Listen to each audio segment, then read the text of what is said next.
Tonight we're going to make some Christmas goodies. With a gluten-free spin.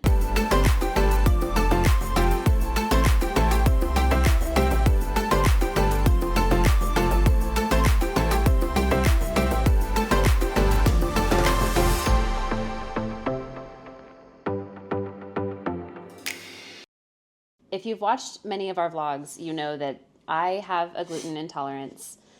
Chris has a soy allergy, and my sister and her family have a lot of allergies. Tonight we're going to make some goodies for this weekend with my family all coming in town. So we're trying to accommodate several allergies. But in previous vlogs, we've talked about the butterscotch things that we have always made in my family with the chow mein noodles and butterscotch chips. And I found gluten-free chow mein noodles. So we're going to make those gluten-free.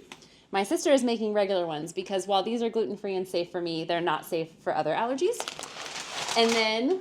So then there was a thing that I had at a work party, I guess last year, that I thought was really amazing. And then I found a TikTok about it, and it was called Christmas Toffee Bark.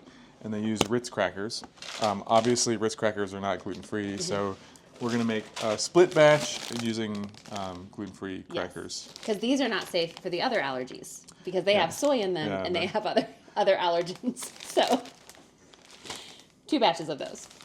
And then, so we want to get started with the... Yeah, I think we'll start first with the butterscotch things. So these are made in a highly scientific process.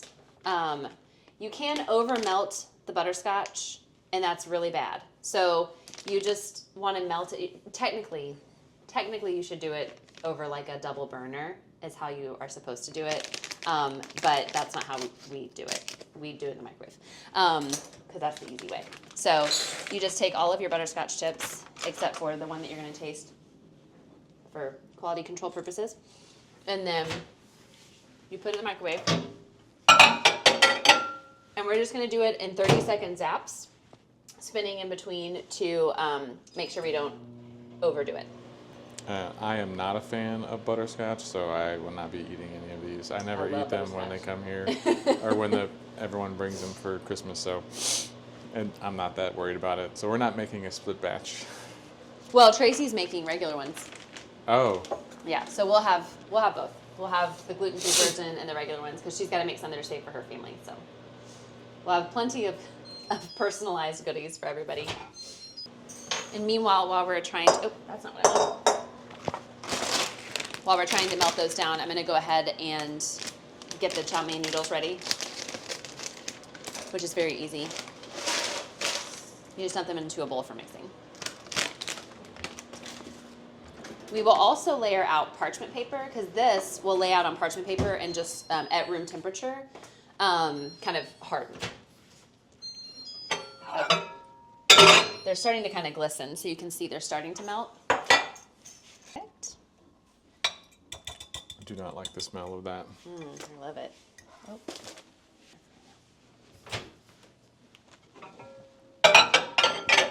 So what happens if you overcook or overheat the butterscotch? It like burns, and it kind of it becomes like a weird texture. Like it almost gets boils. Like clumpy, and it ruins it. So you don't want to do that. It kind of loses the creaminess of it, and so it won't like mix well with the noodles. So it's bad. You don't want to do that.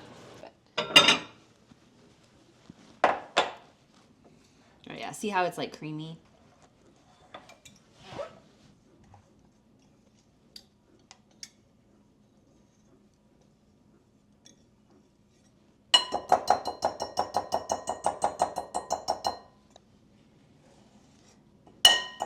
And you can't really beat 2 ingredients. It's so easy. Yeah, it's like Rice Krispie treats, but Actually, I'm gonna use butterscotch and chow mein noodles instead of marshmallows and Rice Krispies. You just mix to coat all the chow mein noodles into the butterscotch, or the butterscotch in the noodles. I bet these will be pretty good because I imagine the gluten-free kind are super crunchy, so it should be yummy. You want to be careful when you make sure you're kind of getting them all over. It will look like you don't have enough butterscotch, but you will. You'll have plenty. And where did this recipe come from? I don't know. Dad's mom always made them. I have no idea where she got this recipe from. I've seen other people make them for other things. Like I've seen them made for like Easter and make them into like little nests, and then you put like little jelly beans or whatever in them to look like eggs. All right. And then I'm just going to lay it out here. Parchment paper. Oop.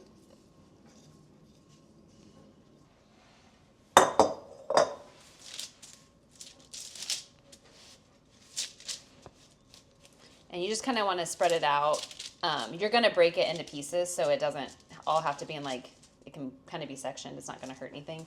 You just want it to be somewhat flat.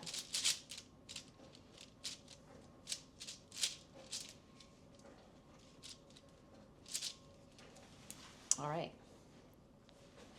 We'll just let those sit. And potentially by the time we're done with these, it'll be ready. So we'll see. It shouldn't take very long.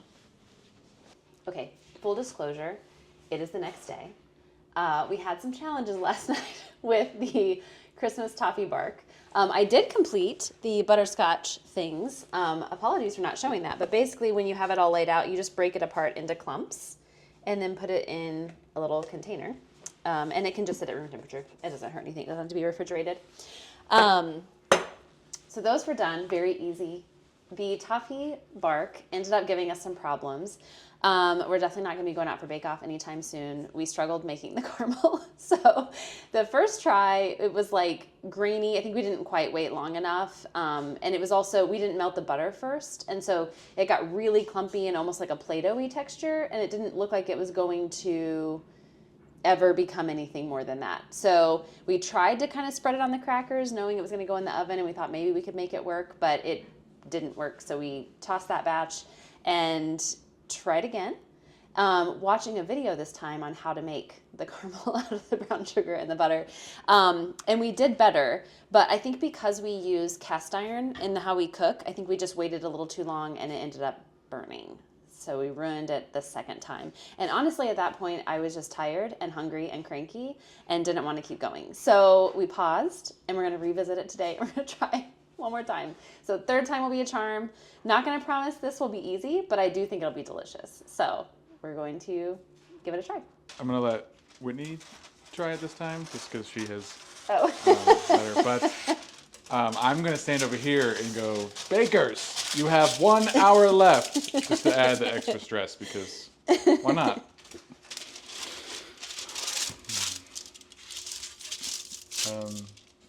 Do you want me to help you with anything, or are you just gonna... I do want you to help me by laying out the Ritz crackers. I want you to manage the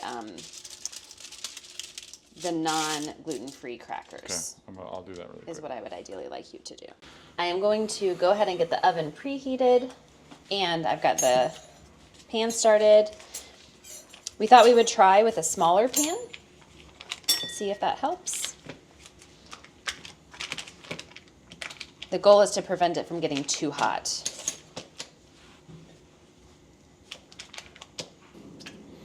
So yeah, yesterday we took it, we waited for it to really get like fully kind of caramelized, like fully kind of liquidy.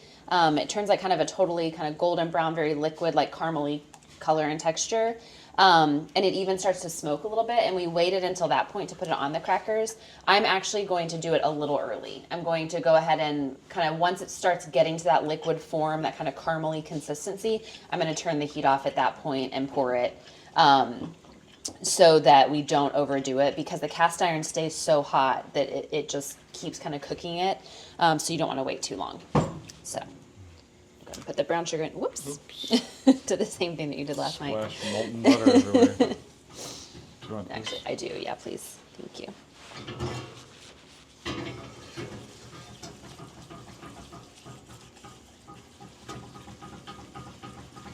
I mean, it's already quicker to this stage than we were before, so that's good. Yeah, I mean, maybe it was just also using the wrong pan. My thought was like if you had more surface area, but I think it just kind of worked against us. I'm also going to keep it kind of no higher than medium heat to not let it get too hot too. Hopefully. You ready for bake off after this? Yeah, I think I would be out in the first go.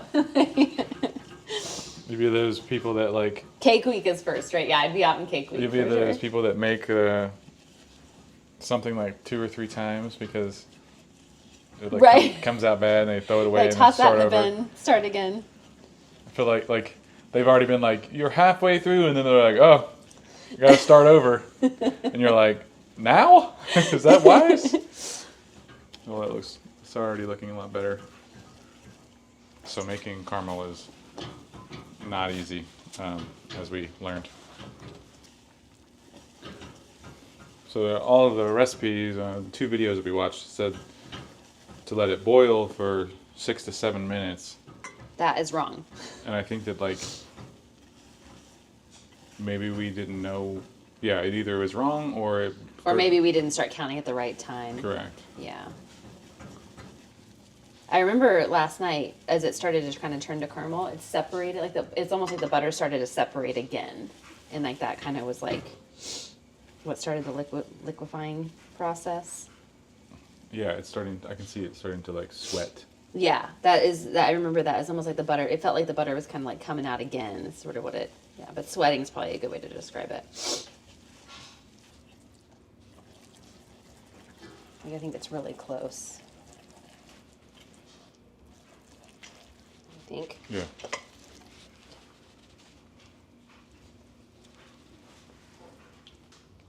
My hand is getting tired. It's hard to hold. All right.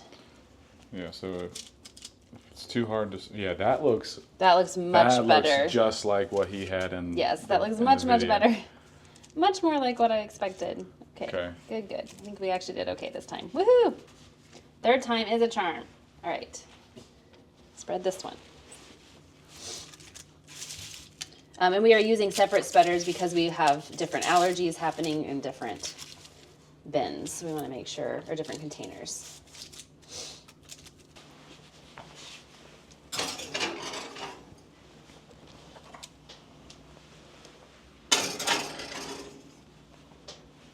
All right. 10 minutes.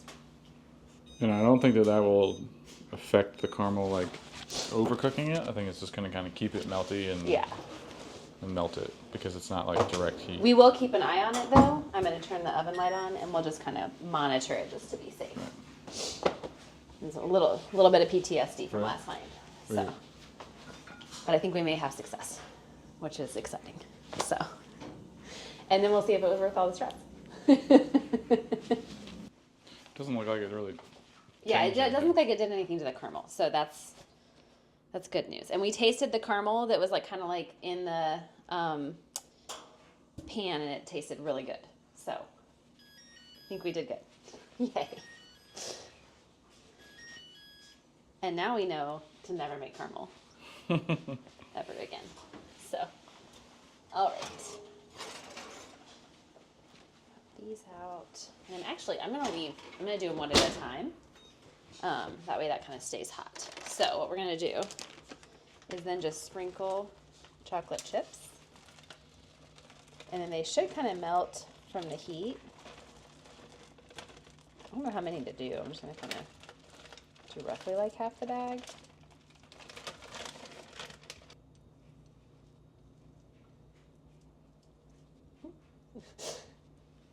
They go into melting real quick when they're like That's good. ready to melt. Looks. That spread, that was really nice.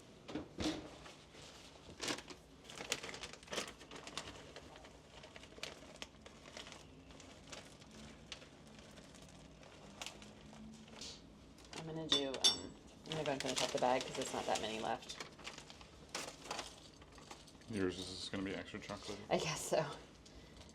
I forgot that like technically mine is a little smaller, so probably could have, but it's okay. There it goes. It's really crazy how like suddenly it real quickly decides to melt. Like it's like, ooh, kind of clump in there. Ooh, okay. It's like, I'm gonna give that just 1 minute while we salt this one before this one gets too. And we're gonna use this like kind of flaky salt. Does that look good? Mm-hmm. Pinch there. Okay. All right. Right now, there we go. That's melting a little bit better. I'm guessing you just kind of want to make sure that you like massage the clumps out. Yeah, that's it, because it kind of like, as it starts to melt, it kind of like the clumps sort of want to move and pull. So that's why I was like, oh, I'll just kind of give it 1 minute. There we go. Well, that looks good. Yeah. All right, and then just a little bit of salt.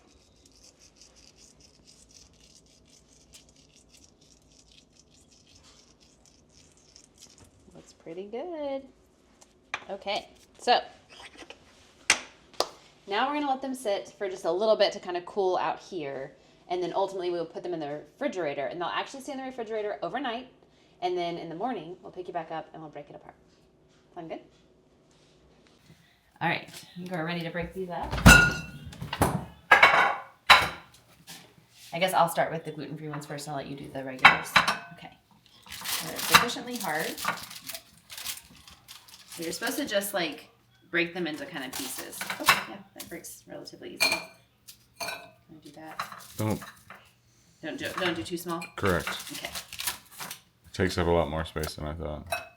Yeah, that's how the butterscotch things were. So I thought, oh, okay, well. All right. Gluten-free one's done, and we're going to label those here in just a minute.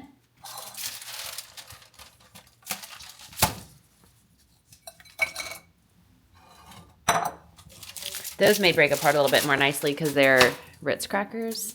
Number one, they have gluten, and number two, they're how they taste. Yeah, it's really good. Good. I think when you you mix in or spread out the chocolate, Mm-hmm. I think you are trying to kind of mix it in with Sort of mix it in with the with caramel. That makes so sense. it fuses a little better. That makes sense. Yeah, so it's not like a separate layer. Because it's just That way it doesn't come off like that. Yeah, peeling off. But that makes sense. it's fine. Just eat the chocolate. So that was making our Christmas goodies with gluten-free twists. quite a adventure figuring the caramel out, but I'm glad that we did because I think it's worth it. So worth the effort, worth the stress. Yeah, definitely looked a lot easier on the TikTok. So for sure, just know that the butterscotch things super easy. The toffee bark takes a little more skill. Yeah, maybe if you have experience making caramel, then you might be a little easier. But if you're savvy in the kitchen, you'll be fine. We struggled a little bit, but thank you so much for coming along with us along this wild ride of getting these goodies made. If you like this video, give us a thumbs up. And you want to see more of our content, make sure to subscribe. We'll see you next time.